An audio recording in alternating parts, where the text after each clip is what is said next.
Price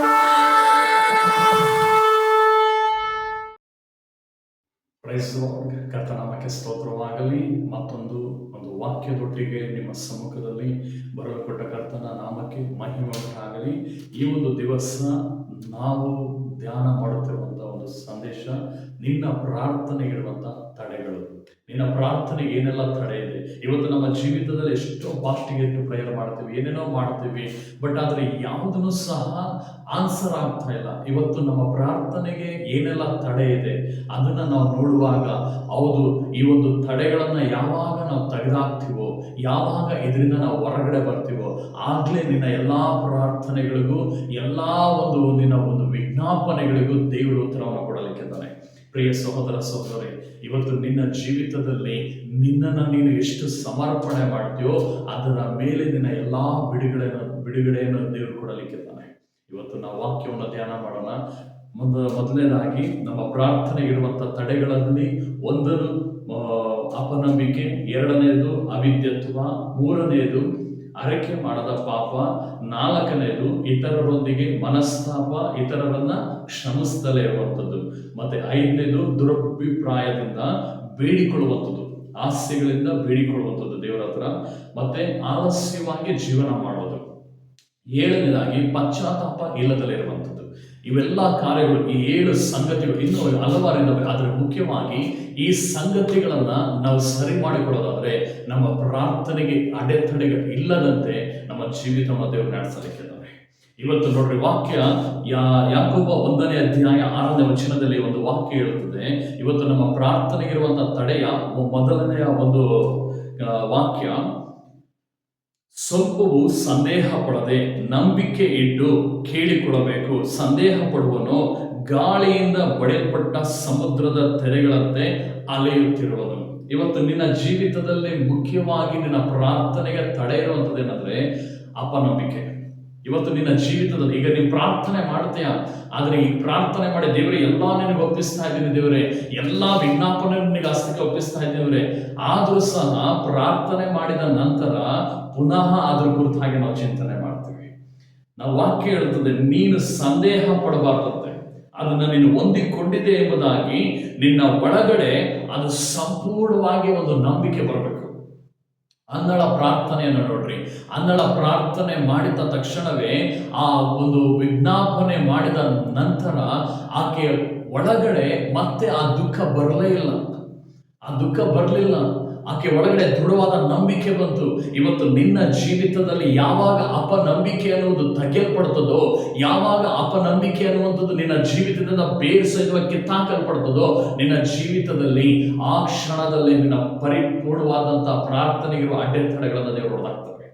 ಯೇಸು ಕ್ರಿಸ್ತನ ಏನ್ ಹೇಳ್ತಾರೆ, ನಿನ್ನ ಸಾಸಿವೆ ಕಾಳಷ್ಟು ನಂಬಿಕೆ ಇರುವುದಾದರೆ ಈ ಬೆಟ್ಟಕ್ಕೆ ಕಿತ್ತುಕೊಂಡೋಗ ಸಮುದ್ರದಲ್ಲಿ ಬೀಳುವಾದರೂ ಬೀಳುತ್ತದೆ ಎಂಬುದಾಗಿ, ಈ ಹತ್ತಿ ಮರಕ್ಕೆ ನಿನ್ನ ಬೇರೆ ಸಹಿತ ಕಿತ್ತುಕೊಂಡೋಗ ಸಮುದ್ರದಲ್ಲಿ ನಾಟಿಕೋ ಎಂಬುದಾಗಿ ಹೇಳಿದ್ರು ಅದು ನಾಟಿಕೊಳ್ತದೆ ಎಂಬುದಾಗಿ ವಾಕ್ಯ ದೇವರೇ ಹೇಳಿದಾರಲ್ಲ. ಇವತ್ತು ನಿನ್ನ ಜೀವಿತದಲ್ಲಿ ಆ ನಂಬಿಕೆ ಇದೆಯಾ?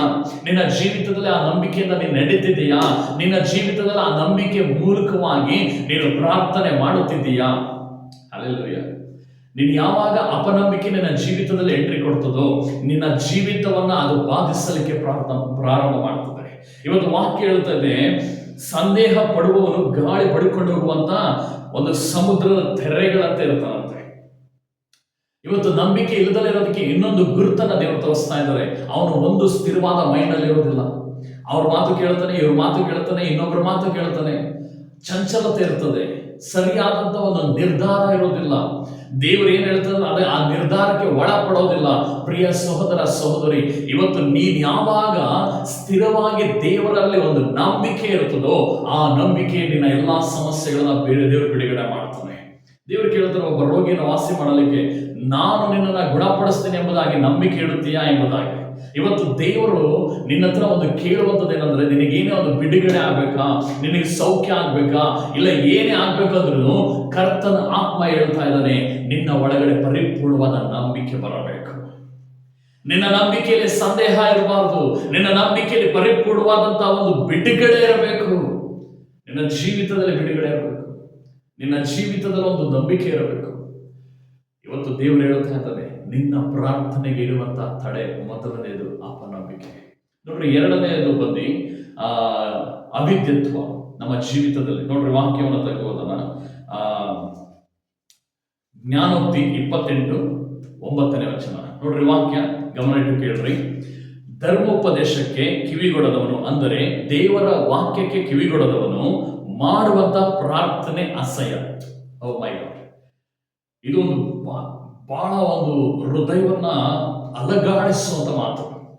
ಪ್ರಿಯ ಸಹೋದರ ಸಹೋದರಿ, ಇವತ್ತು ದೇವರ ಆಲಯಕ್ಕೆ ಹೋಗ್ತೀವಿ, ಚರ್ಚ್ಗೆ ಹೋಗ್ತೀವಿ, ನಾವು ಕಾಣಿಕೆಗಳನ್ನ ಹಾಕ್ತೀವಿ, ಎಲ್ಲವನ್ನು ಮಾಡ್ತೀವಿ, ಉಪವಾಸ ಆಗ್ತೀವಿ. ಆದ್ರೆ ದೇವರ ವಾಕ್ಯ ಸ್ಪಷ್ಟವಾಗಿ ಹೇಳ್ತಾ ಇದೆ, ನೀನು ದೇವರ ವಾಕ್ಯಕ್ಕೆ ಕಿವಿಗೊಡ್ಲಿಲ್ಲ ಅಂದ್ರೆ ನೀನು ಮಾಡುವ ಪ್ರಾರ್ಥನೆ ಅಸಹ್ಯ. ಎಷ್ಟು ಸಾರಿ ದೇವರ ವಾಕ್ಯವನ್ನ ಆಲಸ್ಯ ಮಾಡಿದ್ಯಾ? ಎಷ್ಟು ಸಾರಿ ದೇವರ ವಾಕ್ಯವನ್ನ ಕೇಳದೆ ಹೋಗಿದ್ದೀಯಾ? ಎಷ್ಟು ಸಾರಿ ನೀನು ದೇವರು ನಿನ್ನೊಟ್ಟಿಗೆ ಮಾತನಾಡಿದಾಗಲೂ ಆ ಮಾತಿಗೆ ಕಿವಿಗೊಡದೆ ಹೋಗಿದ್ದೀಯಾ? ದೇವರು ಹೇಳ್ತಾ ಇದ್ದಾರೆ, ನಿನ್ನ ಪ್ರಾರ್ಥನೆಗಿರುವಂತ ಎರಡನೇ ತಡೆ, ನೀನು ಯಾವಾಗ ದೇವರ ವಾಕ್ಯಕ್ಕೆ ಕಿವಿಗೊಡೋದಿಲ್ವೋ ಆ ಕ್ಷಣದಲ್ಲೇ ನಿನ್ನ ಪ್ರಾರ್ಥನೆ ಕೇಳಲ್ಪಡೋದಿಲ್ಲ, ನಿನ್ನ ಪ್ರಾರ್ಥನೆ ವಿಜ್ಞಾಪನೆ ಕೇಳಲ್ಪಡೋದಿಲ್ಲ. ಇವತ್ತು ನಿನ್ನ ಪ್ರಾರ್ಥನೆಯಲ್ಲಿ ಒಂದು ಬಲ ಬರಬೇಕು ಅಂದ್ರೆ, ನಿನ್ನ ಪ್ರಾರ್ಥನೆಯಲ್ಲಿ ಒಂದು ಶಕ್ತಿ ತುಂಬಬೇಕು ಅಂದ್ರೆ, ನಿನ್ನ ಪ್ರಾರ್ಥನೆಯು ದೇವರು ಕೇಳಿದ ಎಲ್ಲಾ ವಿಷಯಗಳ ವಿಜ್ಞಾಪನೆಗಳನ್ನ ಕೇಳಿ ಉತ್ತರಿಸಲ್ಪಡಬೇಕು ಅಂದ್ರೆ ಮೊದಲನೇದಾಗಿ ನೀನು ಬದಲಾಗಬೇಕು. ನಿನ್ನ ಪ್ರಾರ್ಥನೆಗೆ ತಡೆ ಇಲ್ಲದೆ ಇರುವಂತಹ ಕಾರ್ಯ ನಿನ್ನ ಜೀವಿತದಲ್ಲಿರಬೇಕು. ಇವತ್ತು ನಮ್ಮ ಪ್ರಾರ್ಥನೆಗೆ ತಡೆ ಅನ್ನುವಂಥದ್ದು ಕಾರ್ಯಗಳು ಹಲವಾರು ಇದ್ದಾವೆ. ಇವತ್ತು ದೇವರ ವಾಕ್ಯ ಹೇಳ್ತಾ ಇದ್ದೆ, ದೇವರ ವಾಕ್ಯಕ್ಕೆ ನೀನು ಕಿವಿಗೊಡ್ಲಿಲ್ಲ ಅಂದ್ರೆ ನೀನು ಮಾಡುವ ಪ್ರಾರ್ಥನೆ ದೇವರು ಕೇಳೋದಿಲ್ಲ, ಅದು ದೇವರಿಗೆ ಅಸಹ್ಯವಾಗಿರ್ತದೆ. ನಿಜವಾಗಿಯೂ ನಿನ್ನ ದೇವರ ವಾಕ್ಯಕ್ಕೆ ನೀನು ಕಿವಿಗೊಡ್ತಾ ಇದೆಯಾ? ದೇವರ ವಾಕ್ಯಕ್ಕೆ ನೀವು ಕಿವಿಗೊಡುವುದಾದರೆ ನಿನ್ನ ಪ್ರಾರ್ಥನೆಗೆ ಯಾವುದೇ ತಡೆ ಇಲ್ಲದಂತೆ ಉತ್ತರಿಸಲ್ಪಡ್ತದೆ. ಇವತ್ತು ನಿನ್ನ ಜೀವಿತದಲ್ಲಿ ಇವತ್ತು ದೇವರ ವಾಕ್ಯಕ್ಕೆ ಕಿವಿಗೊಡೋರಾಗಿರಬೇಕು. ದೇವರ ವಾಕ್ಯ ಅನ್ನುವಂಥದ್ದು ಜೀವಂತ ವಾಕ್ಯವಾಗಿದೆ. ಆ ವಾಕ್ಯವು ಬೆಳಕಾಗಿದೆ, ಅದು ಕತ್ತಲಲ್ಲಿ ಪ್ರಕಾಶಿಸಲ್ಪಡುವಂತದ್ದಾಗಿದೆ. ಇವತ್ತು ನಿನ್ನ ಜೀವಿತದಲ್ಲಿ ಕತ್ತಲು ತುಂಬಿಕೊಂಡಿರುವುದಾದರೆ ನೀನು ದೇವರ ವಾಕ್ಯಕ್ಕೆ ಕಿವಿಗೊಡ್ತಾ ಇಲ್ಲ. ಧರ್ಮಶಾಸ್ತ್ರದಲ್ಲಿ ವಾಕ್ಯ ಹೇಳ್ತದೆ, ಕೀರ್ತನೆ 1ನೇ ಅಧ್ಯಾಯ 2ನೇ ವಚನದಲ್ಲಿ, ಅದನ್ನ ಹಗಲಿರುಳು ಧ್ಯಾನಿಸುವವನು ಎಷ್ಟೋ ಧನ್ಯನಂತೆ. ಮೋಶೆ ಸತ್ತ ನಂತರ ದೇವರ ಜೋಶುವನಿಗೂ ಈ ಒಂದು ಮಾತು ಹೇಳುತ್ತದೆ, ಮೋಶೆ ಆಜ್ಞಾಪಿಸಿರುವುದನ್ನ, ಉಪದೇಶಿಸಲ್ಪಟ್ಟಿರುವುದನ್ನ ಒಂದನ್ನು ಮರೆಬೇಡ, ಅದನ್ನ ಕೈಗೊಂಡ ಅದು ಎಡಕ್ಕೆ ಬಲಕ್ಕೆ ಹೋಗ್ಬೇಡ ಎಂಬುದಾಗಿ. ಅವನು ಅದೇ ರೀತಿಯಾಗಿ ನಡೆದಿದ್ದಕ್ಕೇನೆ ಅವನು ಹೋಗುವ ಎಲ್ಲಾ ಸ್ಥಳದಲ್ಲಿ ಆಶೀರ್ವದಿಸಲ್ಪಟ್ಟಿದ್ದು, ಯುದ್ಧದಲ್ಲಿ ಜಯ ಹೊಂದಿದ್ದು. ಇವತ್ತು ನಿನ್ನ ಜೀವಿತದಲ್ಲಿ ಒಂದು ಸೋಲು ಬರ್ತಾ ಇದೆ ಅನ್ನೋದಾದ್ರೆ, ನಿನ್ನ ಜೀವಿತದಲ್ಲಿ ಒಂದು ಬಿಡುಗಡೆ ಆಗ್ತಾ ಇಲ್ಲ ಅನ್ನೋದಾದ್ರೆ, ನಿನ್ನ ಜೀವಿತದಲ್ಲಿ ಒಂದು ರೋಗ ಬಿಟ್ಟು ಹೋಗ್ತಾ ಇಲ್ಲ ಅನ್ನೋದಾದ್ರೆ, ನಿನ್ನ ಒಳಗಡೆ ದೇವರ ವಾಕ್ಯಕ್ಕೆ ಕಿವಿಗೊಡದಲ್ಲಿರುವಂತ ನಿನ್ನ ಸ್ವಭಾವಗಳು ತುಂಬಿಕೊಂಡಿದೆ. ನೀನು ಯಾವಾಗ ದೇವರ ವಾಕ್ಯಕ್ಕೆ ಕಿವಿಗೊಡ್ತೀಯೋ, ನೀನು ಯಾವಾಗ ದೇವರ ವಾಕ್ಯವನ್ನ ಧ್ಯಾನ ಮಾಡ್ತೀಯೋ, ನೀನು ಯಾವಾಗ ದೇವರ ಸಂದೇಶಕ್ಕೆ ನೀನು ಗಮನಿಸ್ತೀಯೋ, ನಿನ್ನ ಜೀವಿತದಲ್ಲಿ ಪ್ರಾರ್ಥನೆಗೆ ತಡೆ ಇಲ್ಲದಂತೆ ದೇವರು ನಡೆಸ್ತಾನೆ. ನಿನ್ನ ಪ್ರಾರ್ಥನೆಗೆ ಯಾವುದೇ ರೀತಿಯಾದಂತ ಅಡ್ಡೆ ತಡೆಗಳು ಇಲ್ಲದಂತೆ ದೇವರು ಅದು ಮುನ್ನುಗ್ಗಿಸುವಂತೆ ಮಾಡ್ತಾನೆ. ಇವತ್ತು ನಿನ್ನ ಪ್ರಾರ್ಥನೆ ವಾಕ್ಯ ಹೇಳ್ತೈತೆ, ದೇವರ ವಾಕ್ಯಕ್ಕೆ ಕಿವಿಗೊಡದಲ್ಲಿರುವಂತವನ ಪ್ರಾರ್ಥನೆ ದೇವರಿಗೆ ಅಸಹ್ಯ ಅಂತೆ. ಇವತ್ತು ನಿನ್ನ ದೃಷ್ಟಿಯಲ್ಲಿ ಅಸಹ್ಯ ಅನ್ನುವಂಥದ್ದು ಏನೇನಿಲ್ಲ ಇದೆ, ಯೋಚನೆ ಮಾಡಿ ನೋಡ್ರಿ. ನಿನ್ನ ದೃಷ್ಟಿಯಲ್ಲಿ ಅಸಹ್ಯವಾಗಿರೋದೇನಿದೆ, ಆ ಅಸಹ್ಯವಾಗಿರುವಂಥದ್ದು ನಿನಗೆ ಎಲ್ಲ ಇದನ್ನು ನೋಡಿದಾಗ, ಅದನ್ನು ನೋಡಿದಾಗ ಏನಾದ್ರೂ ಒಂದು ಅಸಹ್ಯ ಅನಿಸ್ತಿರೋದಾದ್ರೆ, ಇವತ್ತು ದೇವರು ಅದೇ ಸ್ಥಾನದಲ್ಲಿ ನಿನ್ನನ್ನು ಇಟ್ಟು ದೇವರ ಅಸಹ್ಯ ಪಡ್ತಾ ಇದ್ದಾರೆ. ದೇವರ ವಾಕ್ಯಕ್ಕೆ ಕಿವಿಗೊಡದಲ್ಲೇ ಮತ್ತಿನ್ ಯಾವ ವಾಕ್ಯಕ್ಕೆ ಕಿವಿಗೊಡ್ತೀಯ? ಇವತ್ತು ಜನಗಳು ಯಾಮಾರ್ತಿರುವುದೇನಂತಂದ್ರೆ, ಸುಳ್ಳು ಬೋಧನೆಗಳು, ಸುಳ್ಳು ಉಪದೇಶಗಳು. ದೇವರ ಹತ್ರ ಕೇಳಲ್ಲ. ಹಲ್ಲೆಲೂಯಾ. ಇವತ್ತು ದೇವರು ವಾಕ್ಯ ಹೇಳ್ದ, ನನ್ನನ್ನು ನಂಬುವವನು ಅವನಿಗೆ ಮಕ್ಕಳಾಗುವ ಅಧಿಕಾರ ಕೊಡ್ತೀನಿ. ಅಂದ್ರೆ ತಂದೆ ಆದ್ರಲ್ಲ, ತಂದೆ ತನ್ನ ಮಕ್ಕಳೊಟ್ಟಿಗೆ ಮಾತಾಡಬೇಕು ಅಂತ ಬಯಸ್ತಾನಲ್ಲ. ಇವತ್ತು ನೀನೇನ್ ಮಾಡ್ತಾ ಇದೀಯಾ? ದೇವರ ವಾಕ್ಯಕ್ಕೆ ಕಿವಿಗೊಡ್ತಾ ಇಲ್ಲ. ಏನೋ ಪ್ರಾರ್ಥನೆ ಮಾಡಿದ್ರೆ ಮುಗಿದೋಯ್ತು, ನಾನು ಇಷ್ಟೊತ್ತು ಪ್ರಾರ್ಥನೆ ಮಾಡಿದ್ರೆ, ಅಷ್ಟೊತ್ತು ಪ್ರಾರ್ಥನೆ ಮಾಡಿದ್ರೆ ಅದ್ರ ನಿಮಿತ್ತವಾಗಿ ಬಿಡುಗಡೆ ಸಿಗ್ತದೆ. ಮೊದಲು ನಿನ್ನನ್ನು ನೀನು ಸರಿ ಮಾಡಿಕೊ. ದೇವರ ವಾಕ್ಯಕ್ಕೆ ಕಿವಿಗೊಡು. ದೇವರ ವಾಕ್ಯಕ್ಕೆ ನೀನು ಯಾವಾಗ ಕಿವಿಗೊಡ್ತೀಯೋ ಆ ವಾಕ್ಯದ ನಿಮಿತ್ತವಾಗಿ ದೇವರು ದೊಡ್ಡ ಕಾರ್ಯಗಳನ್ನು ಮಾಡಲಿಕ್ಕಿದ್ದಾನೆ. ಇವತ್ತು ನೀನು ದೇವರ ವಾಕ್ಯಕ್ಕೆ ಕಿವಿಗೊಡ್ಲಿಲ್ಲ ಅಂತಂದ್ರೆ ನಿನ್ನ ಜೀವಿತದಲ್ಲಿ ಯಾವುದೇ ರೀತಿಯ ಆಶೀರ್ವಾದವನ್ನು ಬಯಸಬೇಡ. ದೇವರು ಹೇಳ್ತಾ ಇದ್ದಾನೆ, ಸ್ಪಷ್ಟವಾಗಿ ಹೇಳ್ತಾ ಇದ್ದಾನೆ. ನೋಡ್ರಿ, 13ನೇ ವಚನ ಹೇಳ್ತದೆ, ಜ್ಞಾನೋಕ್ತಿ 28:13ನೇ ವಚನದಲ್ಲಿ, ದೋಷಗಳನ್ನ ಮುಚ್ಚಿಕೊಳ್ಳುವವನಿಗೆ ಶುಭವಾಗದು, ಅವುಗಳನ್ನ ಒಪ್ಪಿಕೊಂಡು ಬಿಟ್ಟು ಬಿಡುವವನಿಗೆ ಕರುಣೆ ದೊರೆತದೆ. ಇವತ್ತು ನಮ್ಮ ಜೀವಿತದಲ್ಲಿ ಇನ್ನೊಂದು ಅಂತಂದ್ರೆ ಅರಕೆ ಮಾಡದ ಪಾಪ, ಮೂರನೆಯದು. ಇವತ್ತು ನಮ್ಮ ಪಾಪಗಳು ಮಾಡ್ತೇವೆ, ಪಾಪಗಳು ಮಾಡಿದಾಗ ದೇವರ ಸಮ್ಮುಖದಲ್ಲಿ ಅರ್ಕೆ ಮಾಡೋದಿಲ್ಲ. ನಾವು ಇಬ್ಬರ ಹತ್ರ, ಒಂದು ದೇವರ ಹತ್ರ ಅರ್ಕೆ ಮಾಡಬೇಕು, ಇನ್ನೊಂದು ಯಾರ ವಿರುದ್ಧವಾಗಿ ಪಾಪ ಮಾಡಿದ್ರು ಅವರ ಹತ್ರ ಹೋಗಿ ಕ್ಷಮಾಪಣೆ ಕೇಳಬೇಕು. ನಿನ್ನ ಜೀವಿತದಲ್ಲಿ ಯಾವಾಗ ನೀನು ಇನ್ನೊಂದು ಕ್ಷಮಿಸುವಂತವರಾಗ್ತೀಯೋ, ನೋಡ್ರಿ ವಾಕ್ಯವನ್ನು ಓದ್ಕೊಳ್ಳೋಣ. ಅದನ್ನ ಯೆಶಾಯ 59:2 ಹೇಳ್ತದಂದ್ರೆ, ನಿನ್ನ ಜೀವಿತದಲ್ಲಿ ಮೊದಲನೇದಾಗಿ ನಿನ್ನ ದೇವರಿಗೆ ನಿನ್ನ ಪಾಪಗಳನ್ನು ಅರ್ಕೆ ಮಾಡದಲ್ಲೇ ನೀನು ಜೀವನ ಮಾಡುವಂತವರಾಗಿದ್ದೀರ. ಹಲ್ಲೆಲೂಯಾ. ದೇವರ ವಾಕ್ಯಕ್ಕೆ ನೀನು ಕಿವಿಗೊಡೋರಾಗಿರಬೇಕು. ಇವತ್ತು ನೋಡ್ರಿ ದೇವರ ವಾಕ್ಯ ಹೇಳ್ತೈತೆ ಯೆಶಾಯ 59:2 ಆದರೆ ನಿಮ್ಮ ಅಪರಾಧಗಳೇ ನಿಮ್ಮ ದೇವರಿಂದ ನಿಮ್ಮನ್ನು ಅಗಲಿಸುತ್ತಾ ಬಂದಿದೆ, ನಿಮ್ಮ ಪಾಪಗಳೇ ಆತನು ಕೇಳಲಾರದಂತೆ ಆ ಮುಖಕ್ಕೆ ಅಡ್ಡವಾಗಿದೆ. ನೋಡಿದ್ರ, ಮೂರನೆಯದು ಅಡೆತಡೆ. ನಿನ್ನ ಜೀವಿತದಲ್ಲಿ ನೀನು ಯಾವಾಗ ಪಾಪವನ್ನು ಮಾಡುತ್ತೀಯೋ ನಿನ್ನ ದೇವರು ನಿನ್ನ ವಿಜ್ಞಾಪನೆಯನ್ನು ಕೇಳದೆ ಆಗ್ತದೆ. ನಿನ್ನ ಅಪರಾಧಗಳು, ನಿನ್ನ ಪಾಪಗಳು ದೇವರ ಮುಖಕ್ಕೆ ಅಡ್ಡಿಯಾಗಿರ್ತದೆ.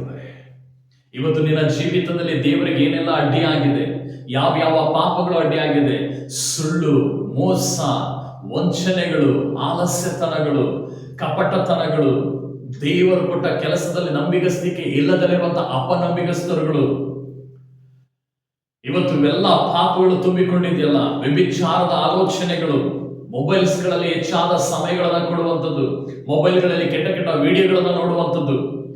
ಇವತ್ತು ನಿನ್ನ ಜೀವಿತದಲ್ಲಿ ದೇವರು ನಿನ್ನ ವಿಜ್ಞಾಪನೆಯನ್ನ ಕೇಳದಂತೆ ನಿನ್ನ ಪಾಪಗಳೇ, ನಿನ್ನ ಅಪರಾಧಗಳೇ ಅಡ್ಡಗೋಡೆ ಆಗಿದೆ. ಪ್ರಿಯ ಸಹೋದರ ಸಹೋದರಿ, ನಿನ್ನನ್ನ ದೇವರು ಕರೆಯಲ್ಪಟ್ಟಿದ್ದು ಉದ್ದೇಶ ಬೇರೆ, ನೀನು ನಿಂತಿರುವ ಸ್ಥಳ ಬೇರೆ. ಇವತ್ತು ನಿನ್ನನ್ನ ಮೊದಲು ದೇವರು ಕರೆಯಲ್ಪಟ್ಟಾಗ ಯಾವ ವೈರಾಗ್ಯದಲ್ಲಿದ್ದೆ, ಪಾಪಗಳನ್ನ ಬಿಟ್ಟು, ಪಾಪ ಮಾಡುವವರನ್ನ ದೂರ ತಳ್ಳಿ, ತಪ್ಪುಗಳಿಂದ ದೂರ ತಳ್ಳಿ ಪರಿಶುದ್ಧವಾದ ಜೀವಿತವನ್ನು ಜೀವಿಸ್ತಿದ್ದಲ್ಲ, ಆ ಮೊದಲ ಪ್ರೀತಿಯಲ್ಲಿ ಹೋಯಿತು. ನಿನ್ನ ಜೀವಿತದಲ್ಲಿ ದೇವರು ವಾಕ್ಯ ಹೇಳ್ತಾ ಇದೆ, ನಿನ್ನ ಪ್ರಾರ್ಥನೆಗಿರುವ ತಡೆಗಳು ಏನಂದ್ರೆ ನಿನ್ನ ಅಪರಾಧಗಳು, ನಿನ್ನ ಪಾಪಗಳು. ನಿನ್ನ ಪಾಪಗಳನ್ನ ಮುಚ್ಚಿಕೊಳ್ಳೋದ್ರಿಂದ ಪ್ರಯೋಜನ ಇಲ್ಲ. ನಿನ್ನ ಪಾಪಗಳನ್ನ ಅರಿಕೆ ಮಾಡಬೇಕು, ಅದನ್ನ ದೇವ್ರ ಮುಂದೆ ಅರಿಕೆ ಮಾಡಬೇಕು. ಇವತ್ತು ನಿನ್ನನ್ನ ನೀನು ಯಾರಿಗೆ ನೀನು ಪಾಪಗಳು ಮಾಡಿರ್ತೀವೋ ಆ ಪಾಪಗಳಿಂದ ಹೊರಗಡೆ ಬರಬೇಕು. ಕರ್ತನ ಆತ್ಮನ ಹೇಳ್ತಾ ಇದ್ದಾನೆ, ಈ ಮೂರನೇ ಒಂದು ಭಾಗದಲ್ಲಿ ಪಾಪವನ್ನು ಆರೈಕೆ ಮಾಡೋದಿರೋದು. ಎಷ್ಟೋ ಜನ ತಪ್ಪುಗಳು ಮಾಡ್ತಾರೆ, ಆ ತಪ್ಪಿನ ಭಯನೇ ಇಲ್ಲ, ಪಶ್ಚಾತ್ತಾಪನೇ ಇಲ್ಲ, ತಾನು ಮಾಡಿದ ತಪ್ಪು ಎಂಬುದಾಗಿ ಅವ್ರಿಗೆ ಅನ್ಸದೇ ಇಲ್ಲ. ಇವತ್ತು ನಿನ್ನ ಜೀವಿತದಲ್ಲಿ ಆಗಿದೆಯಾ? ನಿನ್ನ ಜೀವಿತದಲ್ಲಿ ಆ ರೀತಿಯಾಗಿದೆಯಾ? ನಿನ್ನ ಭವಿಷ್ಯದಲ್ಲಿ ಆ ಥರ ಇದೆಯಾ? ಪ್ರಿಯ ಸಹೋದರ ಸಹೋದರಿ, ನಿನ್ನ ಲೈಫಲ್ಲಿ ಮೊದಲು ಅದರಿಂದ ಹೊರಗಡೆ ಬಾ. ನಿನ್ನ ಜೀವಿತದಿಂದ ಮೊದಲು ನೀನು ಅದರಿಂದ ಹೊರಗಡೆ ಬಾ. ನೀನು ಯಾವಾಗ ಅದರಿಂದ ಹೊರಗಡೆ ಬರ್ತೀಯೋ ನಿನ್ನ ಜೀವಿತದಲ್ಲಿ ದೇವರು ದೊಡ್ಡ ಕಾರ್ಯಗಳನ್ನು ಮಾಡಲಿಕ್ಕಿದ್ದಾನೆ. ಪ್ರಿಯ ಸಹೋದರ ಸಹೋದರಿ, ನಿನ್ನ ಪಾಪಗಳಿಂದ ಹೊರಗಡೆ ಬಾ. ಮೊದಲು ನೀನು ದೇವರಿಗೆ ಆರೈಕೆ ಮಾಡು, ದೇವರ ಮುಂಭಾಗದಲ್ಲಿ ಆರೈಕೆ ಮಾಡು. ದೇವರೇ, ನನ್ನ ಪಾಪಗಳನ್ನ ಕ್ಷಮಿಸು, ನಾ ಇಂತಿಂತ ಪಾಪಗಳನ್ನ ಮಾಡಿದ್ದೇನೆ ಎಂಬುದಾಗಿ ಕ್ಷಮಿಸು.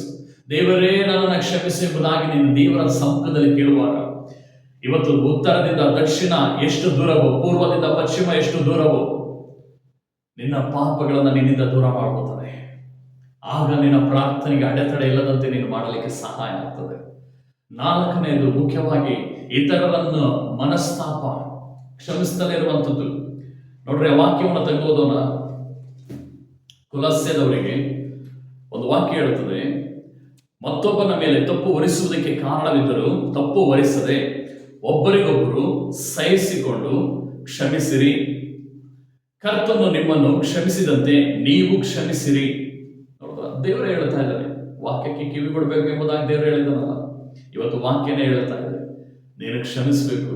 ನಿನ್ನ ಸಹೋದರ ತಪ್ಪು ಮಾಡಿದ್ದಾನೆ ಎಂಬುದಾಗಿ ಗೊತ್ತಿದ್ರು, ಕಾರಣಗಳು ನಿನ್ನ ಹತ್ರ ಇದ್ರೂ ಆ ತಪ್ಪನ್ನ ಹೊರಿಸದೆ ಅವನನ್ನು ನೀನು ಕ್ಷಮಿಸಬೇಕು. ಅವನನ್ನು ನೀನು ಕ್ಷಮಿಸಬೇಕು. ನೀನು ಯಾವಾಗ ಕ್ಷಮಿಸ್ತೀಯೋ ನಿನ್ನ ಜೀವಿತದಲ್ಲಿ ಅವಾಗಲೇ ನೀನು ದೇವರ ಮಗನಾಗಿ ಬದಲಾಗಲು. ಇವತ್ತು ನಿನ್ನ ಜೀವಿತದಲ್ಲಿ ನೀನು ಇನ್ನೂ ಕ್ಷಮಿಸದೆ ನಿನ್ನ ಹೃದಯದಲ್ಲಿ ಗಾಯವಾಗಿಟ್ಟುಕೊಂಡಿದೀಯ. ಕ್ಷಮಿಸುವುದು ಅಂದ್ರೆ ನಿಜವಾದದ್ದು ಏನು ಗೊತ್ತಾ? ನಾವೇನೋ ಪ್ರಾರ್ಥನೆ ಮಾಡಿ ಅಪ್ಪ ನಾನು ಕ್ಷಮಿಸ್ತಾ ಇದ್ದೀನಿ ಎಂಬುದಾಗಿ ಹೇಳೋದ್ರಿಂದ ಅದಕ್ಕೆ ಕ್ಷಮಿಸ್ತೆ ಅಂತಲ್ಲ. ನಿಜವಾಗಿ ಕ್ಷಮಿಸಿದ್ದೀನಿ ಅನ್ನೋದಕ್ಕೆ ಗುರುತು ನಿನಗೆ ಯಾರಾನ ಒಬ್ರು ಅನ್ಯಾಯ ಮಾಡಿರ್ತಾರೆ, ಈಗ ಅವರ ಕುರಿತಾಗಿ ನೀನು ಇನ್ನೊಬ್ಬನ ವ್ಯಕ್ತಿ ಹತ್ರ ಹೋಗಿ ಅವ್ರ ಕುರಿತಾಗಿ ನೀನು ಮಾತಾಡ್ತಾ ಇರೋದಾದ್ರೆ ಇನ್ನೂ ನಿನ್ನ ಹೃದಯದಲ್ಲಿ ಅವರ ಮೇಲೆ ಗಾಯ ಇದೆ, ಇನ್ನೂ ನಿನ್ನ ಹೃದಯದಲ್ಲಿ ಅವರ ಮೇಲೆ ನೋವಿದೆ. ನೀನು ಯಾವಾಗ ನಿನಗೆ ತಪ್ಪು ಮಾಡಿದವರ ಕುರಿತಾಗಿ ಇನ್ನೊಬ್ಬರ ಹತ್ರ ನೀನು ಕ್ಷಮಾಪಣೆ ಅವ್ರ ಕುರಿತಾಗಿ ನೀನು ಮಾತನಾಡೋದಿಲ್ವೋ, ಯಾವಾಗ ನೀನು ಅವರ ಕುರಿತಾಗಿ ಹಿಂದೆ ಮಾತನಾಡೋದಿಲ್ವೋ, ನಿನಗೆ 1000 ಅನ್ಯಾಯ ಮಾಡಿರಲಿ, 1000 ಅಪರಾಧಗಳು ಮಾಡಿರಲಿ, 1000 ಮೋಸಗಳು ಮಾಡಿರಲಿ, ದೇವರ ವಾಕ್ಯ ಹೇಳ್ತಾ ಇದೆ ಕ್ಷಮಿಸು. ನಿನ್ನ ಕ್ಷಮಿಸುವಂತ ನಿಜವಾದ ಕ್ಷಮಿಸುವಿಕೆ ನೀನು ಹೃದಯದಿಂದ ಕ್ಷಮಿಸಬೇಕು. ಮತ್ತೆ ಅವ್ರ ಕುರಿತಾಗಿ ನಿಲ್ಲು ಮಾತನಾಡಬಾರ್ದು. ನೀನು ಅವ್ರ ಕುರಿತಾಗಿ ಮತ್ತೆ ಎಲ್ಲನ ಮಾತಾಡೋದಾದ್ರೆ ಇನ್ನೂ ನೀನು ಕ್ಷಮಿಸಿಲ್ಲ. ನಿನಗೆ ಕ್ಷಮಿಸದಲ್ಲೇ ನಿನ್ನ ಹೃದಯದಲ್ಲಿ ಗಾಯ ಇಟ್ಕೊಳ್ಳೋದಾದ್ರೆ ಕರ್ತನ ವಾಕ್ಯ ಹೇಳುತ್ತದೆ, ನೀನು ಜನರ ತಪ್ಪನ್ನು ಕ್ಷಮಿಸುವುದಾದ್ರೆ ನಿನ್ನ ತಪ್ಪುಗಳು ಸಹ ದೇವರು ಕ್ಷಮಿಸ್ತೀನಿ ಅಂತ ವಾಕ್ಯ ಹೇಳ್ತದಲ್ಲ. ಮತ್ತೆ ನೀನು ಕ್ಷಮಿಸಲಿಲ್ಲ ಅಂದ್ರೆ ನಿನ್ನ ಪಾಪಗಳು ಹಾಗೆ ಉಳಿತದಲ್ಲ. ನಿನ್ನ ಪಾಪಗಳು ಉಳಿಯುವುದಾದ್ರೆ ನಿನ್ನ ಪ್ರಾರ್ಥನೆಗೆ ಅದೇ ತಡೆಯಾಗಿರುತ್ತಲ್ಲ. ಯೆಶಾಯ 59ನೇ ವಚನದಲ್ಲಿ ಅದೆಲ್ಲ ಹೇಳೋದು. ನಿನ್ನ ಪಾಪ ಅಪರಾಧಗಳೇ ಆತನ ಕಣ್ಣಿಗೆ ಮರೆಯಾಗಿದೆ. ನಿನಗೆ ಬಿಡುಗಡೆ ಕೊಡಬೇಕೆಂಬುದಾಗಿ ದೇವರಿಗೆ ಮನಸ್ಸಿದ್ದರು, ನಿನ್ನನ್ನ ಬಿಡುಗಡೆ ಮಾಡದಂತೆ ಅದು ತಡೆ ಮಾಡ್ತಾ ಇದೆ. ನಿನ್ನ ಜೀವಿತದಲ್ಲಿ ಬದಲಾವಣೆ ಬರಬೇಕು. ಇನ್ನು ನಿನ್ನ ಜೀವಿತದಲ್ಲಿ ಒಂದು ಚೇಂಜಸ್ ಬರಬೇಕು. ನಿನ್ನ ಪ್ರಾರ್ಥನೆಗಿರುವ ಈ ತಡೆಗಳನ್ನ ಒಡೆದಾಕು. ದೇವರ ಸಮ್ಮುಖದಲ್ಲಿ ಕೇಳ್ರಿ, ಅಪ್ಪ ಇವ್ರನ್ನ ನನ್ನ ಕೈಯಲ್ಲಿ ಕ್ಷಮಿಸೋದಕ್ಕೆ ಆಗ್ತಾ ಇಲ್ಲ, ನನಗೆ ಸಹಾಯ ಮಾಡ್ರಿ ಎಂಬುದಾಗಿ. ನೋಡ್ರಿ ಮತ್ತೊಂದು ವಾಕ್ಯವನ್ನು ಓದ್ಕೊಳ್ಳೋಣ. ಮಾರ್ಕ 11ನೇ ಅಧ್ಯಾಯದಲ್ಲಿ 25ನೇ ವಚನ. ಇದಲ್ಲದೆ ನೀವು ನಿಂತುಕೊಂಡು ಪ್ರಾರ್ಥನೆ ಮಾಡುವಾಗೆಲ್ಲ ಯಾರ ಮೇಲಾದರೂ ವಿರೋಧವಿದ್ದರೆ ಅದನ್ನು ಅವನಿಗೆ ಕ್ಷಮಿಸಿರಿ. ಕ್ಷಮಿಸಿದರೆ ಪರಲೋಕದಲ್ಲಿರುವ ನಿನ್ನ ತಂದೆಯು ಸಹ ನಿನ್ನ ತಪ್ಪುಗಳನ್ನು ನಿಮಗೆ ಕ್ಷಮಿಸಿ ಬಿಡುವನು. ನೋಡಿದ್ರ ದೇವರೇ ಹೇಳ್ತಾ ಇದ್ದಾರಲ್ಲ, ನಿನ್ನ ಪಾಪಗಳು ಕ್ಷಮಿಸಲ್ಪಡಬೇಕು. ಮೊದಲು ನಿನ್ನ ಪಾಪಗಳು ಕ್ಷಮಿಸಲ್ಪಡಬೇಕು ಅಂದ್ರೆ ನೀನು ಇತರ ಜನರ ಪಾಪಗಳನ್ನ ಕ್ಷಮಿಸಬೇಕು. ಇವತ್ತು ನಾವು ದೇವರ ಮಕ್ಕಳಾಗಿದ್ದೇವ್ರಿ ಅಂತ ಯೇಸು ಸ್ವಾಮಿನೇ ಕಲ್ವಾರ ಶಿಲುಬೆಯಲ್ಲಿ ಒಳ ಜಡಿದು ಅವರಿಗೆ ಕೀಳಾಗಿ ನೋಡಿದಂಥವರನ್ನ, ತಪ್ಪೇ ಮಾಡದಂಥವನಿಗೆ ಶಿಕ್ಷೆಯನ್ನು ಕೊಟ್ಟಂತವರನ್ನ ಯೇಸು ಸ್ವಾಮಿ ಕಲ್ವಾರ ಶಿಲುಬೆಯಲ್ಲಿ ತಂದೆಯವರನ್ನ ಕ್ಷಮಿಸಿ ಎಂಬುದಾಗಿ ಹೇಳ್ತಾರಲ್ಲ. ಇವತ್ತು ದೇವರು ನಿನ್ನ ಹೃದಯದಲ್ಲಿ ಇರೋದಾದ್ರೆ ಅವರನ್ನ ನೀನು ಕ್ಷಮಿಸ್ತೀಯ. ದೇವರು ನಿನ್ನ ಹೃದಯದಲ್ಲಿ ಇಲ್ಲ ಅಂತಂದ್ರೆ ಇನ್ನೂ ನೀನು ಕ್ಷಮಿಸದಲ್ಲಿ ಅವ್ರ ಮೇಲೆ ದ್ವೇಷ ಕಾಡ್ತೀಯ, ಅವರ ಹಿಂದೆಗಡೆ ಮಾತಾಡ್ತೀಯ, ಅವ್ರ ಕುರಿತಾಗಿ ತಪ್ಪಾಗಿ ಹೇಳ್ಕೊಂಡು ತಿರುಗಾಡ್ತೀಯ. ನಿನ್ನ ಹೃದಯದಲ್ಲಿ ಗಾಯ ಇರಕೂಡದು. ನಿನ್ನ ಪಾಪಗಳು ಪರಿಪೂರ್ಣವಾಗಿ ಕ್ಷಮಿಸಲ್ಪಡಬೇಕು ಅನ್ನೋದಾದರೆ ಮೊದಲು ನೀನು ನಿನ್ನ ಇತರ ಜನರ ತಪ್ಪುಗಳನ್ನ ಕ್ಷಮಿಸು. ಅವರು ತಪ್ಪು ಮಾಡಿದ್ದಾರೆ ಎಂಬುದಾಗಿ ನಿನಗೆ ಕಾರಣಗಳು 1000 ಇದ್ದರೂ ಸರಿನೇ, ಆ ತಪ್ಪುಗಳು ಮೊದಲು ಕ್ಷಮಿಸು. ಬಿಟ್ಟು ಬಿಡು. ದೇವರೇ ನಿನ್ನ ಪಾಪಗಳು, ಎಷ್ಟೋ ಪಾಪಗಳು ಗೌರವವಾಗಿ ನೀನು ತಪ್ಪುಗಳು ಮಾಡಿದ್ಯಲ್ಲ, ಆ ತಪ್ಪುಗಳನ್ನ ದೇವರೇ ಕ್ಷಮಿಸಿ ಬಿಟ್ಟನಲ್ಲ. ನೀನು ಆ ತಪ್ಪುಗಳನ್ನ ಕ್ಷಮಿಸದೆ ಹೋದರೆ ನೀನು ದೇವರ ಮಗನಾಯ್ತೀಯ ಇಲ್ಲ ಸೈತಾನನ ಮಗನಾಯ್ತೀಯ? ನೀನು ದೇವರ ಮಗನಾಗಿ ಮಗಳಾಗಿರೋದಾದ್ರೆ ನೀನು ಖಚಿತವಾಗಿ ಎಲ್ಲವನ್ನ ಕ್ಷಮಿಸಿ ದೇವರ ಒಂದು ಮಾರ್ಗದಲ್ಲಿ ನಡೆಯಲ್ಪಡ್ತೀಯ. ಇನ್ನೂ ನಿನ್ನ ಹೃದಯದಲ್ಲಿ ಗಾಯ ಇರೋದಾದ್ರೆ ದೇವರು ನಿನ್ನ ಜೀವಿತದಲ್ಲಿ ಇರೋದಿಲ್ಲ. ಸೈತಾನನಿಗೆ ನೀನೇ ದಾರಿ ಮಾಡಿಕೊಡ್ತಾ ಇದೆಯಾ? ಇವತ್ತು ನಿನ್ನನ್ನು ಒಪ್ಪಿಸಿಕೊಡು. ಅನಂತರ ವಾಕ್ಯ ಹೇಳುತ್ತದೆ, ಯಾಕೋಬ 4:3ನೇ ವಚನದಲ್ಲಿ ಹೇಳ್ತದೆ, ನಾವು ದುರಭಿಪ್ರಾಯದಿಂದ ಬೇಡಿಕೊಳ್ಳುವಂಥದ್ದು, ಭೋಗಗಳಿಗೋಸ್ಕರ ಬೇಡಿಕೊಳ್ಳುವಂಥದ್ದು. ಇವತ್ತು ನಮ್ಮ ಜೀವಿತದಲ್ಲಿ ಅದನ್ನ ಬೇಡಿಕೊಳ್ಳುವ ನಿಮಿತ್ತವಾಗಿ ನಮ್ಮ ಪ್ರಾರ್ಥನೆ ದೇವರು ಕೇಳೋದಿಲ್ಲ. ನಾವು ಭೋಗಗಳಿಗೋಸ್ಕರ ಪ್ರಾರ್ಥನೆ ಮಾಡೋದಾದ್ರೆ, ದುರಭಿಪ್ರಾಯದಿಂದ ನಾವು ಪ್ರಾರ್ಥನೆ ಮಾಡೋದಾದ್ರೆ ನಮ್ಮ ಪ್ರಾರ್ಥನೆಗಳು ದೇವರು ಕೇಳೋದಿಲ್ಲ, ನಮಗೆ ಬಿಡುಗಡೆ ಸಿಗೋದಿಲ್ಲ. ಪ್ರಿಯ ಸಹೋದರ ಸಹೋದರಿ, ನಿನ್ನ ಪ್ರಾರ್ಥನೆ ದೇವರ ಚಿತ್ತಕ್ಕನುಸಾರವಾಗಿ ಪ್ರಾರ್ಥನೆ ಮಾಡ್ತಿದ್ಯಾ? ನನಗೆ ಇದು ಬೇಕೇ ಬೇಕು ಎಂಬುದಾಗಿ ನೀನು ಕೇಳುವಂಥದ್ದಲ್ಲ. ಇದು ದೇವರೇ ನಿನ್ನ ಚಿತ್ತವಾದರೆ ಮಾತ್ರ ಇದು ನಡೆಯಲಿ ಎಂಬುದಾಗಿ ನೀನು ಕೇಳಬೇಕು. ಹಲ್ಲೆಲೂಯಾ. ನಿನ್ನ ಜೀವಿತದಲ್ಲಿ ಬರಬೇಕು. ನಿನ್ನ ಜೀವಿತದಲ್ಲಿ ದೇವರೇ ನಿನ್ನ ಚಿತ್ತ. ಯೇಸು ಸ್ವಾಮಿ ಕಲ್ವಾರ ಶಿಲುಬೆಯನ್ನು ಏರೋದಕ್ಕಿಂತ ರಾತ್ರಿ ವೇಳೆಯಲ್ಲಿ ಒಂದು ಪ್ರಾರ್ಥನೆ ಮಾಡ್ತಾರೆ, ಈ ಪಾತ್ರೆಯನ್ನು ನಿನ್ನ ತೊಲಗಿಸು, ಎಂದೂ ನನ್ನ ಚಿತ್ತವಾಗದೆ ನಿನ್ನ ಚಿತ್ತವೇ ಆಗಲಿ ಎಂಬುದಾಗಿ ಪ್ರಾರ್ಥನೆ ಮಾಡ್ತಾರೆ. ನನ್ನ ತಂದೆಯ ಕಳಿಸಿಕೊಟ್ಟಂತ ಚಿತ್ತವನ್ನು ನೆರವೇರಿಸುವುದೇ ನನ್ನ ಆಹಾರ ಎಂಬುದಾಗಿ ದೇವರು ಹೇಳ್ತಾರೆ. ಇವತ್ತು ನೀನೇನ್ ಮಾತಾಡ್ತಾ ಇದೆಯಾ? ಇವತ್ತು ನಿನ್ನ ಜೀವಿತದಲ್ಲಿ ದುರಭಿಪ್ರಾಯಗಳನ್ನ ಬೇಡಿಕೊಳ್ಳುವಂಥದ್ದಲ್ಲ, ನಿನಗೆ ಏನ್ ಬೇಕು ಅನ್ನುವಂಥದ್ದು ದೇವ್ರಿಗೆ ಚೆನ್ನಾಗಿ ಗೊತ್ತು. ಇವತ್ತು ನಿನ್ನ ಜೀವಿತದಲ್ಲಿ ನಿನಗೇನೇನು ಅವಶ್ಯಕತೆ ಇದೆ ಎಂಬುದಾಗಿ ದೇವ್ರಿಗೆ ಚೆನ್ನಾಗಿ ಗೊತ್ತು. ನೀನು ಬೇಡಿಕೊಳ್ಳುವಂತ ಅವಶ್ಯಕತೆ ಇಲ್ಲ. ಒಂದು ಸಾರಿ ಪ್ರಾರ್ಥನೆ ಮಾಡಿ ಬಿಟ್ಟು ಬಿಡು. ನಿನ್ನ ಜೀವಿತದಲ್ಲಿ ದೇವರು ಎಲ್ಲಾ ರೀತಿ ಸಹಾಯ ಮಾಡಲಿಕ್ಕಿದ್ದಾರೆ. ನಿನ್ನ ಎಲ್ಲ ಅವಶ್ಯಕತೆಗಳನ್ನ ದೇವರು ಸಂಧಿಸಲಿಕ್ಕಿದ್ದಾರೆ. ನಿನ್ನ ಜೀವಿತದಲ್ಲಿ ಯಾವುದನ್ನು ನೀನು ಚಿಂತಿಸಬೇಡ. ಫಿಲಿಪ್ಪಿ 4:4 ವಚನದಲ್ಲಿ ಹೇಳ್ತದೆ, ಎಲ್ಲಾ ಕರ್ತನಲ್ಲಿ ಸಂತೋಷಿಸ್ಬೇಕಂತೆ, ಯಾವ ಸಂಬಂಧವಾಗಿ ಚಿಂತನೆ ಮಾಡಬಾರ್ದಂತೆ. ಎಲ್ಲವನ್ನ ದೇವರ ಮುಂದೆ ವಿಜ್ಞಾಪನೆಗಳ ಒಪ್ಪಿಸಿ ಕೃತಜ್ಞತಾ ಸ್ತುತಿಗಳನ್ನ ಮಾಡಬೇಕು. ಆಗ ಎಲ್ಲವನ್ನ ಬಲಾತನು ನಿನ್ನ ಎಲ್ಲಾ ಚಿಂತೆ ಭಾರವನ್ನು ತೆಗೆದುಹಾಕಲ್ಪಡ್ತಾನೆ. ನೋಡ್ರಿ, ಅದಾದ್ಮೇಲೆ 6ನೇದು ಮುಖ್ಯವಾಗಿ ಆಲಸ್ಯತನ. ನಮ್ಮ ಜೀವಿತದಲ್ಲಿ ಅಸಡ್ಡೆ ಜೀವಿತ, ದೇವರು ಕೊಟ್ಟ ಕೆಲಸದಲ್ಲಿ ಆಲಸ್ಯವಾಗಿರುವಂಥದ್ದು, ಅಸಡ್ಡೆ ಜೀವಿತವನ್ನ ಜೀವಿಸುವಂಥದ್ದು, ಭಯ ಭಕ್ತಿ ಇಲ್ಲದಂತೆ ದೇವರು ಕೊಟ್ಟ ಕೆಲಸದಲ್ಲಿ ಸೇವೆಗಳಲ್ಲಿ ನಾವು ನಡೆದುಕೊಳ್ಳುವಂಥದ್ದು. ಇವತ್ತು ದೇವರು ನಿನಗೆ ಕೊಟ್ಟಂತ ಜವಾಬ್ದಾರಿಯನ್ನ ನೀನು ಭಯ ಭಕ್ತಿಯಿಂದ ಮಾಡ್ತಾ ಇದೀಯಾ? ಇವತ್ತು ದೇವರು ಒಂದು ಗೌರ್ಮೆಂಟ್ ನ ಸೃಷ್ಟಿ ಮಾಡಿದ್ದಾರೆ. ಆ ಗೌರ್ಮೆಂಟ್ ಅಲ್ಲಿ ನೀನು ಕೊಟ್ಟಂತ ಕೆಲಸದಲ್ಲಿ, ಇಲ್ಲ ನೀನು ಮಾಡುವಂತ ಒಂದು ಕೆಲಸದಲ್ಲಿ, ನಿನ್ನ ಓನರ್ ಬಳಿಯಲ್ಲಿ ನೀನು ನಂಬಿಗಸ್ತನಾಗಿ ಇದ್ದೀಯಾ? ಆಲಸ್ಯವಾಗಿ ಜೀವನ ಮಾಡ್ತಾ ಇದೀಯಾ? ಇಲ್ಲ. ಪ್ರಿಯ ಸಹೋದರ ಸಹೋದರಿ, ಆಲಸ್ಯ ಅನ್ನುವಂಥದ್ದು, ಅಸಡ್ಡೆ ಜೀವಿತ ಅನ್ನುವುದನ್ನು ಮೊದಲು ತೆಗೆದುಬಿಡು. ಇವತ್ತು ನಮ್ಮ ಒಳಗಡೆ ಆಲಸ್ಯ ಇರೋದಾದ್ರೆ ನಾವು ಯಾವ ಕೆಲಸದಲ್ಲೂ ಸಂಪೂರ್ಣತೆ ಇರೋದಿಲ್ಲ. ನಿನ್ನ ದೇವರು ಕರೆದಂತ ದೇವರು ನಂಬಿಗಸ್ತನಾಗಿದ್ದಾನೆ. ಆತನು ದೇವರು ತನ್ನ ಪ್ರಾಣ ಕೊಡುವ ವಿಷಯದಲ್ಲಿ ಆಲಸ್ಯವಾಗಿರಲಿಲ್ಲ. ತನ್ನ ತಂದೆಯ ಚಿತ್ತವನ್ನು ನೆರವೇರಿಸುವ ವಿಷಯದಲ್ಲಿ ಆಲಸ್ಯವಾಗಿರಲಿಲ್ಲ. ಇವತ್ತು ನಿನ್ನ ಜೀವಿತದಲ್ಲಿ ಆಲಸ್ಯ ಅನ್ನುವಂಥದ್ದು ದೊಡ್ಡ ಪಾಪವಾಗಿದೆ.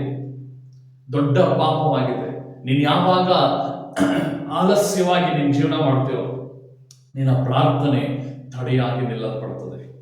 ಮೊದಲು ನಿನ್ನನ್ನು ಶುದ್ಧಿ ಮಾಡಿಕೊ. ಅನಂತರ ನೋಡ್ರಿ, 7ನೇದು ಪಶ್ಚಾತ್ತಾಪ ಇಲ್ಲದಲ್ಲಿರುವುದು. ನೀನು ಮಾಡುವ ಪಾಪದ ಕುರಿತಾಗಿ ಪಶ್ಚಾತ್ತಾಪ ಇರೋದಿಲ್ಲ.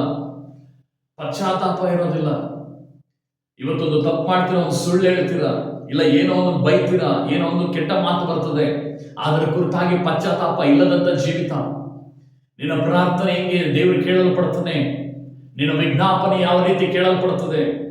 ಪ್ರಿಯ ಸಹೋದರ ಸಹೋದರಿ, ನೀನು ಯಾವಾಗ ನಿನ್ನನ್ನು ನೀನು ಸರಿ ಮಾಡಿಕೊಳ್ತೀಯೋ, ನಿನ್ನನ್ನು ನೀನು ರೂಪಿಸಿಕೊಳ್ತೀಯೋ, ನಿನ್ನ ಜೀವಿತದಲ್ಲಿ ದೇವರು ದೊಡ್ಡ ಕಾರ್ಯ ಮಾಡ್ತಾನೆ. ನಿನ್ನವೇ ಪಟ್ಟಣದವರ ಒಳಗಡೆ ಬಂದಂತ ಪಶ್ಚಾತ್ತಾಪ ನಿನ್ನ ಒಳಗಡೆ ಬರಬೇಕು.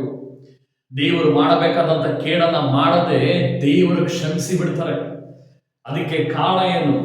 ಕರ್ತನಾತ್ಮನು ಅವರ ಹೃದಯದಲ್ಲಿ ಕೆಲಸ ಮಾಡ್ತಾರೆ. ಅವ್ರು ಮಾಡಿದ ತಪ್ಪಿನ ಕುರಿತಾಗಿ ಪಶ್ಚಾತ್ತಾಪ ಬರ್ತದೆ. ರಾಜನಿಂದ ಹಿಡಿದು ಕೆಳ ಮಟ್ಟದಲ್ಲಿರುವಂತವರು, ಪ್ರಜೆಗಳು ಎಲ್ಲರೂ ಪಶ್ಚಾತ್ತಾಪ ಪಡ್ತಾರೆ. ಅಷ್ಟು ಮಾತ್ರವಲ್ಲದೆ ಎಲ್ಲಾ ಪ್ರಾಣಿಗಳಿಗೂ, ಎಳೆ ಮಕ್ಕಳಿಗೂ ಸಹ ಉಪವಾಸ ಕೇಳುತ್ತಾರೆ 3 ದಿವಸ. ಹಲ್ಲೆಲೂಯಾ. ಗೋಡಿ ತಟ್ಟನ್ನು ಹಾಕೊಳ್ತಾರೆ, ಬೂದಿ ಮೇಲೆ ಕೂತ್ಕೊಳ್ತಾರೆ, ಬೂದಿನ ಮೇಲೆ ಹಾಕೊಳ್ತಾರೆ, ತಮ್ಮ ಪಾಪಗಳನ್ನ ಅರಿಕೆ ಮಾಡ್ತಾರೆ. ಪಶ್ಚಾತ್ತಾಪ, ಅಲ್ಲಿ ಪಶ್ಚಾತ್ತಾಪ ಉಂಟಾಯಿತು. ಪಶ್ಚಾತ್ತಾಪ ಉಂಟಾಗಿದ ನಿಮಿತ್ತವಾಗಿ ನಾಶನ ಅಲ್ಲಿ ತಪ್ಪಿ ಹೋಯಿತು. ಮನ ಮರುಗಿದ್ರು ದೇವರು. ಆದರೆ ಸೊದೋಮ್ ಗೊಮೋರ ಪಟ್ಟಣದಲ್ಲಿದ್ದಂಥವರು ಪಶ್ಚಾತ್ತಾಪ ಪಡಲಿಲ್ಲ. ಪ್ರಳಯ ಆಗೋಕಿನ ಮುಂಚೆ ದೇವರು ನೋಹನಿಗೆ ಒಂದು ನಾವೇನ ಕಟ್ಟಲಿಕ್ಕೆ ಹೇಳಿದ್ರು.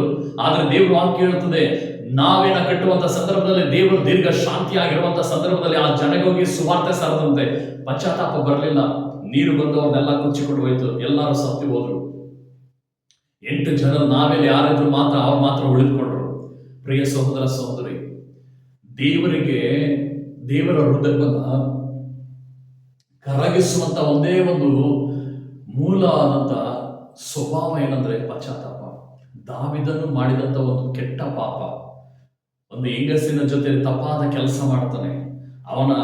ಆಕೆಯ ಗಂಡನನ್ನ ಸಾಯಿಸ್ತಾನೆ, ಪ್ಲಾನ್ ಮಾಡಿ ಮರ್ಡರ್ ಮಾಡಿಸ್ತಾನೆ.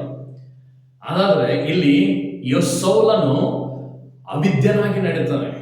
ಇವನು ಅವಿದ್ಯನಾಗಿ ನಡೆದಿದ್ದಕ್ಕಿಂತ ಇವನು ಮಾಡಿದ ತಪ್ಪು ಭಯಂಕರವಾಗಿತ್ತು. ಆದರೂ ಸಹ ಇವರಿಬ್ಬರಲ್ಲಿ ಯಾಕೆ ಒಂದೇ ಒಂದು ಒಳ್ಳೆ ಗುಣ ಇದ್ದಿದ್ದು ದಾವಿದನ ಒಳಗಡೆ, ಅವನು ಮಾಡಿದ ಕುರಿತಾಗಿ ತಪ್ಪನ್ನ ತಿಳಿಸಿದಾಗ ಅವನ ಒಳಗಡೆ ಪಶ್ಚಾತ್ತಾಪ ಬಂದು ದೇವರ ಕಡೆ ಹೋಗಿ ಗಡೋ ಅಂತ ಹೇಳ್ತಾನೆ, ಪಶ್ಚಾತ್ತಾಪ ಪಡ್ತಾನೆ. ತಪ್ಪಿನ ಕುರಿತಾಗಿ ಪಶ್ಚಾತ್ತಾಪ ಬರ್ತದೆ. ಆದರೆ ಸೌಲನ ಒಳಗಡೆ ತಪ್ಪೇ ಬರಲಿಲ್ಲ, ಪಶ್ಚಾತ್ತಾಪನೆ ಬರಲಿಲ್ಲ. ನಾನು ದೇವರ ಮಾತನ್ನ ಕೇಳಲಿಲ್ವಾ ಎಂಬುದಾಗಿ ಸಾಮುವೇಲನಿಗೆ ಎದುರು ಮಾತಾಡ್ತಾನೆ. ಪ್ರಿಯ ಸಹೋದರ ಸಹೋದರಿ, ಇವತ್ತು ನಿನ್ನ ಒಳಗಡೆ ಪಶ್ಚಾತ್ತಾಪ ಅನ್ನುವಂಥದ್ದು ಬರೋದಾದ್ರೆ, ನಿನ್ನ ಪಾಪದ ಕುರಿತಾಗಿ ಪಶ್ಚಾತ್ತಾಪ ಬರೋದಾದ್ರೆ, ನಿನ್ನ ಎಲ್ಲಾ ತಪ್ಪುಗಳನ್ನು ದೇವರು ಕ್ಷಮಿಸಲ್ಪಡ್ತಾರೆ.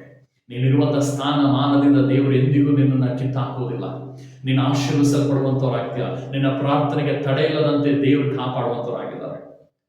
ನೀವತ್ತು ನಿಮ್ಮನ್ನು ಕಣ್ಣು ಮುಚ್ಚಿಕೊಡ್ರಿ, ನಿಮ್ಮನ್ನ ನೀವು ಒಪ್ಪಿಸಿಕೊಡ್ರಿ.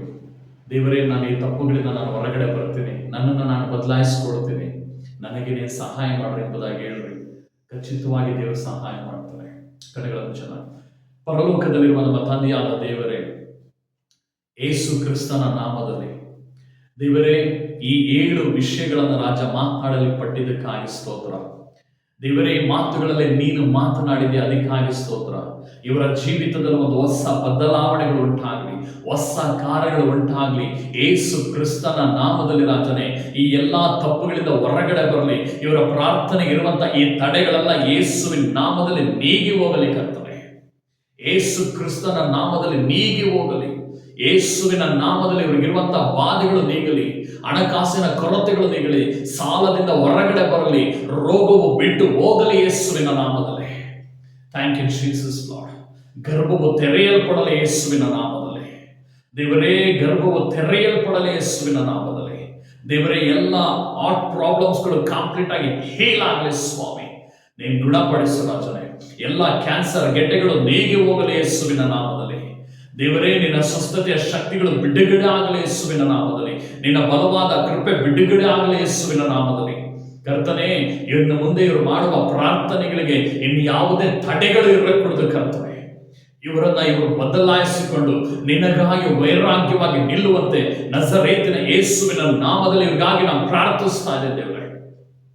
ಇವರ ಜೊತೆಯಲ್ಲಿದ್ದು ಸದಾ ಕಾಲವಾಗಿ ಅಪ್ಪ, ಇವರ ಎಲ್ಲಾ ವಿಷಯಗಳಲ್ಲೂ ಅಭಿವೃದ್ಧಿಯನ್ನು ತರಲಿ. ಇವರ ಪ್ರಾರ್ಥನೆ ವಿಜ್ಞಾಪನೆಗಳು ನಿನಗೆ ಪರಲೋಕಕ್ಕೆ ಮುಟ್ಟಬೇಕು. ಇವರ ಪ್ರಾರ್ಥನೆ ವಿಜ್ಞಾಪನೆಗಳ ಕೇಳಿ ನೀನು ಉತ್ತರಿಸಲ್ಪಡಬೇಕು ಸ್ವಾಮಿ. ಇವರನ್ನು ಆಶೀರ್ವದಿಸು, ಇವರನ್ನು ಅಭಿಷೇಕಿಸು. ಈ ದೇವರೇ, ಇವ್ರನ್ನ ನೀನು ಯಾವ ಉದ್ದೇಶಕ್ಕೆ ಕರೆಯಲ್ಪಟ್ಟಿದೆಯೋ ಆ ಚಿತ್ತ ಉದ್ದೇಶಗಳು ನೆರವೇರಲಿ ಯೇಸುವೆ. ನಿನ್ನ ಮಗನಾಗಿ ಮಗಳಾಗಿ ಭಯ ಭಕ್ತಿಯಿಂದ ನಿನ್ನ ಜೀವಿತದಲ್ಲಿ ನಡೆದುಕೊಳ್ಳಲಿ ಕರ್ತನೆ. ನಿನಗೆ ಮಾಡಿದಕ್ಕಾಗಿ ಸ್ತೋತ್ರ ಅಪ್ಪ. ನಜರೇತಿನ ಯೇಸು ಕ್ರಿಸ್ತನ ನಾಮದಲ್ಲಿ ಪ್ರಾರ್ಥಿಸಿ ಬೇಡಿಕೊಳ್ತೇನೆ ತಂದೆ. ಆಮೇನ್, ಆಮೇನ್, ಆಮೇನ್. Praise the Lord. ಕರ್ತನ ನಾಮಕ್ಕೆ ಸ್ತೋತ್ರವಾಗಲಿ. ದೇವರ ಸಂದೇಶದಿಂದ ದೇವರು ಮಾತನಾಡಿದ್ದಾನೆ. ನಿಜವಾಗಿಯೂ ವಿಷಯಗಳಲ್ಲಿ ಬದಲಾವಣೆ ದೇವರು ಎಲ್ಲಾ ಕಾರ್ಯಗಳನ್ನು ಬದಲಾಯಿಸ್ತಾನೆ. ಅಲ್ಲವೇ?